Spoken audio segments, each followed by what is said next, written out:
وسلام على عباده الذين اصطفى خصوصا على خاتم الأنبياء سيدنا محمد المصطفى وعلى آله وأصحابه الأتقياء أما بعد فأعوذ بالله من الشيطان الرجيم بسم الله الرحمن الرحيم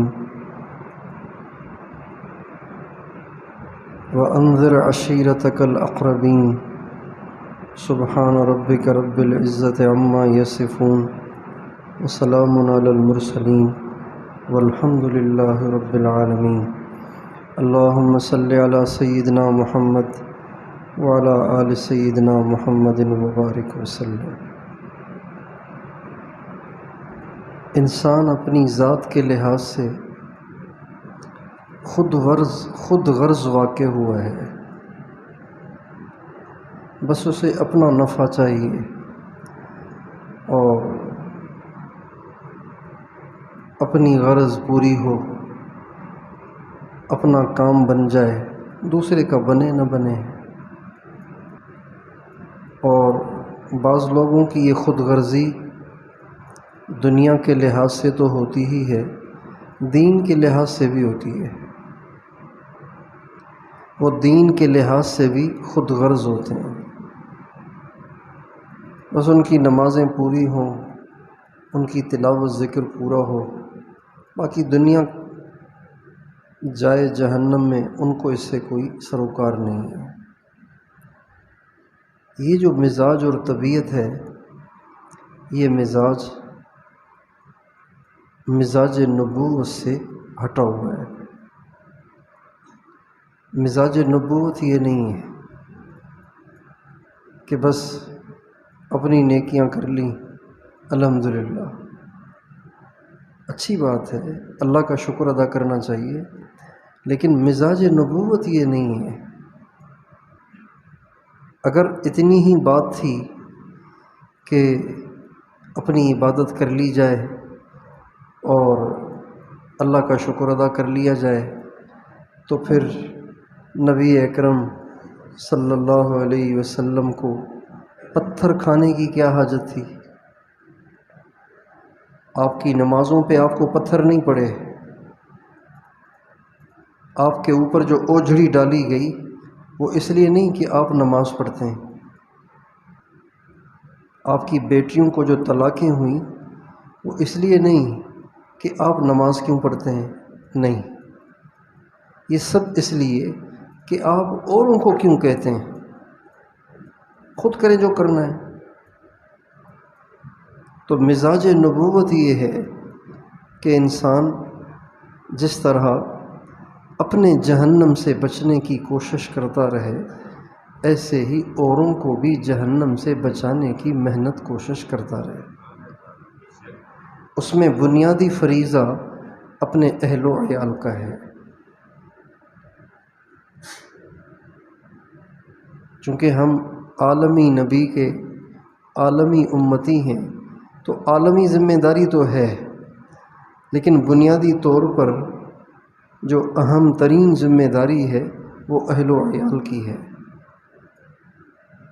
اور عام طور پر یہ جو دیندار طبقہ ہے یہ اپنے گھروں میں محنت نہیں کرتا، خود درس بھی سنیں گے، بیان بھی سنیں گے، ذکر کی مجلس میں بھی جائیں گے، سہ روزہ بھی لگائیں گے، شب جمعہ میں بھی جائیں گے، مسجد کی تعلیم میں بھی بیٹھیں گے، گھر میں نہیں کریں گے۔ بتائیے، اگر ہمارے بچے، ہماری بیوی، ہماری بہن، ہماری والدہ، ہمارے والد، اگر ہم نے ان پہ توجہ نہ دی اور ہم نے ان کو اس رخ پہ لانے کی کوشش نہ کی تو وہ بیچارے کہاں جائیں گے؟ ہمارا جانا ہوا حیدرآباد، جمعہ تھا وہاں پہ، تو جمعے کے بعد ایک نوجوان ملے، یہاں آئے تھے 3 دن رہ کے گئے ابھی۔ انہوں نے کہا کہ میری دادی کی عمر ہے 90 سال۔ کتنے سال؟ 90 سال، اور کبھی انہوں نے نماز نہیں پڑھی، ایک بھی نماز زندگی میں ان کے نہیں ہے۔ نہ قرآن ہے، نہ نماز ہے۔ میں نے ان سے کہا کہ آپ ان کی فکر کریں۔ کہا کیسے؟ تو میں نے کہا آپ ان سے پیار کریں، محبت کریں، آپ ان سے کہیں دادی اماں زندگی کا بھروسہ نہیں ہے، کچھ اللہ کی عبادت کر لیں۔ اور چونکہ ان کو آتی نہیں ہے لہٰذا آپ نماز پڑھیں، ان سے کہیں کہ دادی اماں جیسے میں کرتا رہوں آپ بھی ویسے ہی کرتی رہیں۔ اللہ بڑا مہربان ہے، آتا تو کچھ ہے نہیں، شاید یہ خالی خولی سجدہ جس میں کوئی تلاوت نہیں، کوئی تسبیح نہیں، کوئی ارکان کی پابندی نہیں، شاید یہی اللہ کو اچھا لگے۔ اللہ بڑا مہربان ہے۔ انہوں نے تھوڑا سا دبا کے، تھوڑی سی محبت کر کے، تھوڑی سی خدمت کر کے ان کو اس پہ آمادہ کر لیا۔ اور نماز ہے، جب انسان نے کبھی زندگی میں سجدہ نہ کیا ہو اور وہ سجدہ کرے تو وہ تو اس کے مزے کو محسوس کرے گا نا۔ ایسا چسکا لگ گیا اس کی دادی اماں کو کہ ساری نمازیں پڑھنا شروع کر دیں۔ ابھی 3 دن رہ کے گئے ہیں، بتا رہے تھے کہ اللہ کا شکر ہے نمازیں سب چل رہی ہیں دادی اماں کی، تہجد بھی چل رہی ہے، نماز بھی چل رہی ہے، اور اب میں اور دادی اماں عمرے پہ جا رہے ہیں۔ اور یہ ساری بات ہے چند مہینوں کی۔ اس لیے ہمیں اپنے گھروں میں ایسا ماحول بنانا چاہیے، ایسی فضا بنانی چاہیے کہ اس میں کوئی اللہ کی نافرمانی نہ ہو، کوئی گناہ نہ ہو، کوئی سنت کی خلاف ورزی نہ ہو۔ بچوں کی تربیت کریں، بچوں کی ذہن سازی کریں، بچوں کو اچھا ماحول دیں۔ اپنے گھر میں کمپیوٹر اور لیپ ٹاپ اور بڑے بڑے موبائل اور ٹیبلیٹ، ان چیزوں سے بچوں کو بچائیں۔ بچوں کو کارٹون نہ دکھائیں، بچوں کو کارٹون بالکل نہ دکھائیں۔ عام طور پر چونکہ بچے آج کل حرکتی زیادہ ہیں، شرارتی زیادہ ہیں، تو عورتوں نے گھر کے کام کرنے ہوتے ہیں، تو وہ چاہتی ہیں کہ اب بچہ کسی کام میں لگا رہے تاکہ میں گھر کے کام کر لوں، تو چنانچہ وہ اس کو موبائل دے دیتی ہے، بیٹا آپ بیٹھ کے یہ دیکھیں، آپ یہ گیم کھیلیں، آپ یہ کارٹون دیکھیں۔ تو اپنے سر سے اتارنے کے لیے وہ ان کو کارٹون کے سامنے بٹھا دیتی ہے، تو بچہ کارٹون دیکھ دیکھ کے خود کارٹون ہو جاتا ہے۔ خود کارٹون ہو جاتا ہے کیا مطلب؟ خود کارٹون والی حرکتیں شروع کر دیتا ہے۔ کارٹون کیا کرتے ہیں؟ کارٹون بھاگتے ہیں، لڑتے ہیں، ایک دوسرے کو اٹھا کے پھینکتے ہیں، یہ کرتے ہیں کارٹون۔ آپ نے کبھی سنا کوئی ایسا کارٹون کہ ایک کارٹون دوسرے کارٹون کے پاؤں دبا رہا ہو، سر پہ تیل لگا رہا ہو؟ کوئی سنا ہے ایسا کارٹون؟ کارٹون مارتے ہیں، گراتے ہیں، لتاڑتے ہیں، کچلتے ہیں، یہ ہوتے ہیں۔ چنانچہ بچے دیکھ دیکھ کے خود کارٹون بن جاتے ہیں، لڑنا بھیڑنا، اس سے چھین اس سے چھین، اس کو لگا اس کو لگا، اور یہ بچوں کی عادتیں ہوئی ہے۔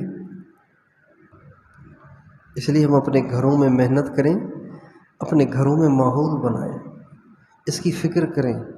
قیامت کے دن آپ سے آپ کی اولاد، آپ کے اہل و عیال کے بارے میں پوچھا جائے گا۔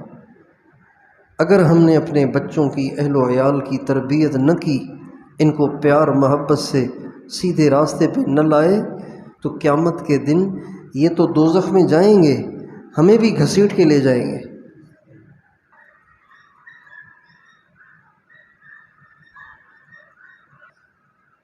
اس میں ایک کام تو یہ ضرور کریں کہ اپنے گھر میں رویہ نرم رکھیں، سختی چھوڑ دیں، نرم رویہ۔ پیار سے سب کو سمجھائیں۔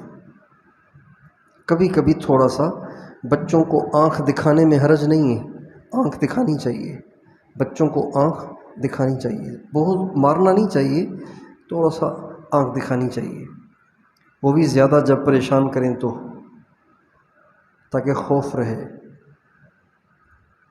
دوسرا، گھر میں فضائل اعمال کی تعلیم کریں۔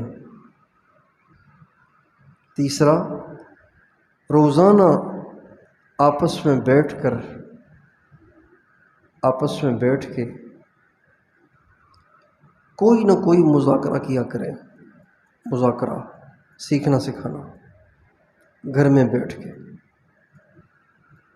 اور اپنے گھر میں حضور نبی کریم صلی اللہ علیہ وسلم کی عظمت اور شان کے تذکرے ہوں، سنت کی اہمیت کے تذکرے ہوں، تاکہ ہمارے بچے آپ سے پوچھیں ابو اس میں سنت کیا ہے، ابو اس میں کیا سنت ہے، بھیا اس میں کیا سنت ہے، بھائی جان اس میں کیا سنت ہے۔ آپ کی بیوی بھی آپ سے پوچھے اس میں سنت کیا ہے، یہ کام کیسے کرنا چاہیے، اتنے گھروں میں اس کے تذکرے ہوں۔ کوشش کریں گے انشاءاللہ، اس کی ہم سے پوچھ ہوگی،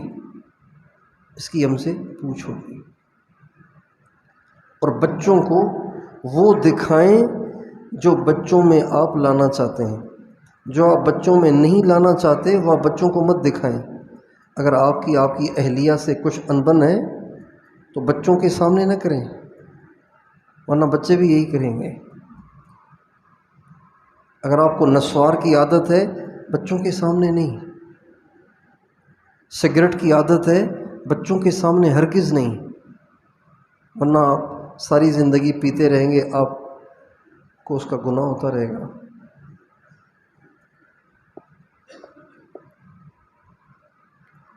ابھی ہماری مجلس ہوتی ہے نا، پیر کے دن مجلس ہوتی ہے، تو ہمارے گھر کے بچے بھی وہاں شریک ہوتے ہیں، یہ ہے ابو بکر ہے، چھوٹا میرا احمد علی ہے، یہ اس میں شریک ہوتے ہیں،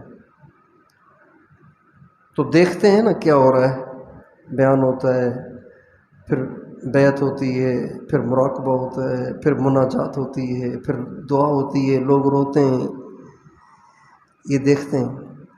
تو یہ لوگ ہمارے گھر میں ایک جگہ مسجد کی بنی ہوئی ہے، ہر گھر میں مسجد ہونی چاہیے، اس مسجد کا حکم اس مسجد والا نہیں ہوگا، وہ جا نماز ہوگی، مسجد کا ایک کونا مقرر کر لیا جائے، اس میں مصلی ہوں، اس میں دراز ہو، اس میں قرآن ہو،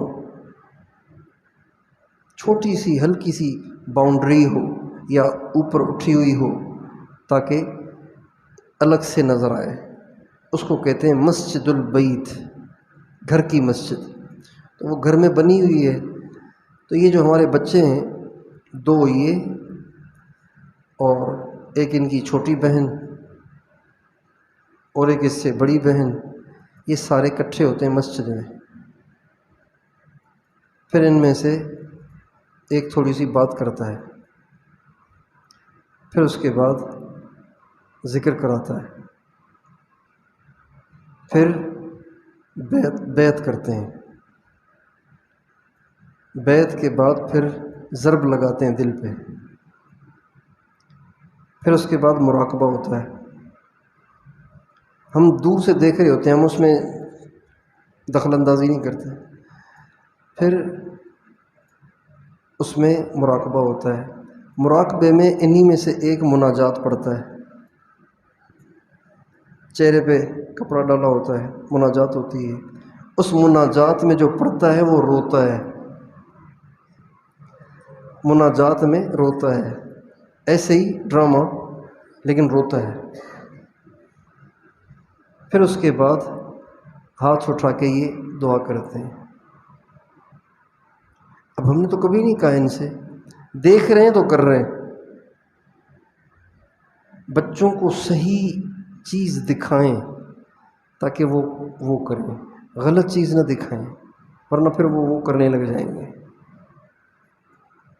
اور آج کل کے بچے اتنے تیز ہیں کہ فوراً پکڑتے ہیں۔ اس دن ہم گئے حیدرآباد، جمعہ تھا وہاں پہ، تو عصر کی نماز پڑھی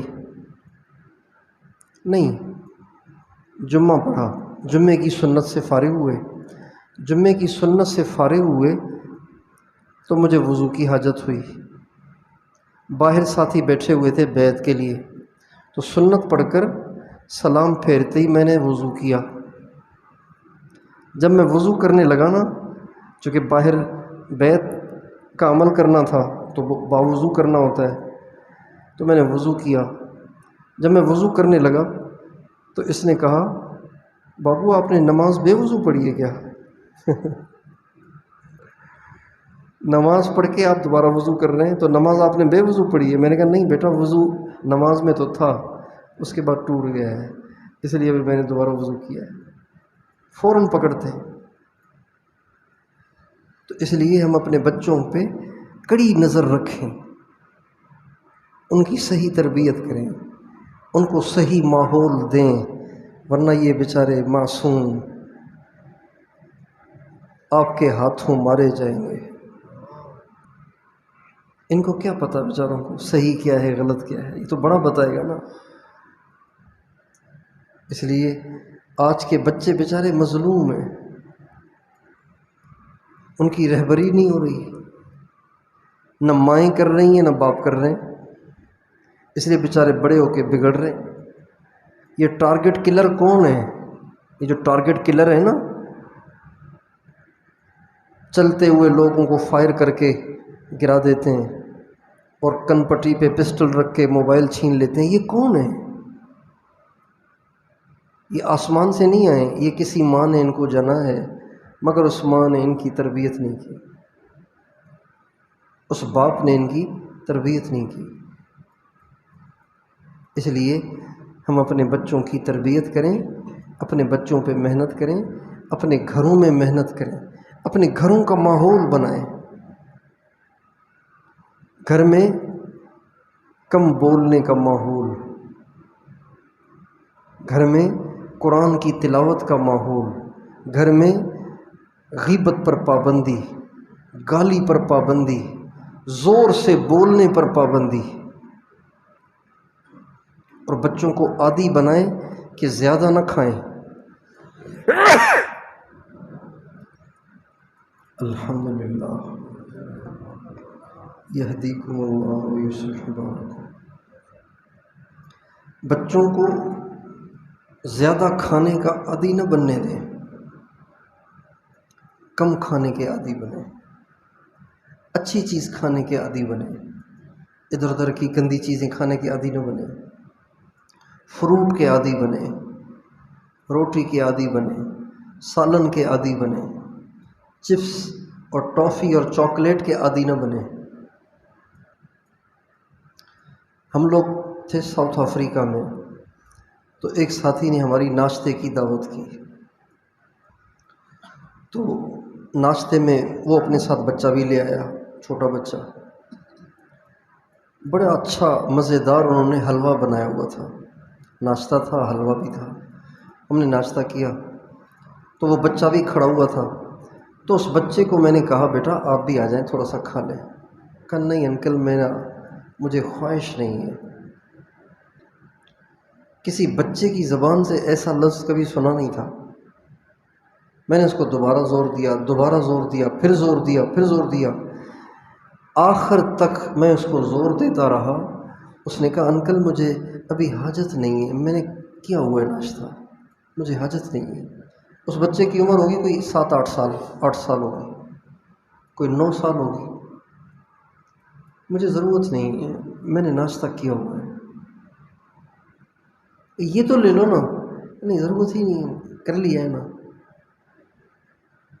ہمارے والا ہو تو کیا حشر کرے گا۔ اس لیے ہم اپنے گھروں میں یہ ماحول بنائیں، بچوں کی تربیت کریں، بچوں کو سمجھائیں کھانے کے اوپر پانی نہیں پینا،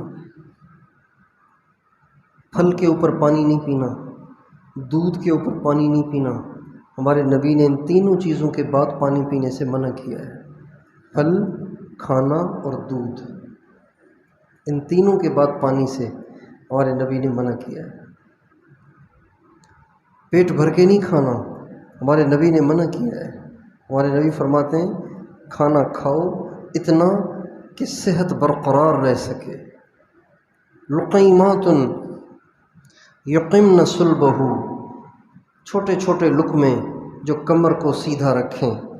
پھر آپ فرماتے ہیں اگر زیادہ کھانا ہی ہے تو پھر پیٹ کے 3 حصے کرو، ایک حصہ پانی کے لیے، ایک کھانے کے لیے، ایک خالی چھوڑ دو، ایک خالی چھوڑ دو۔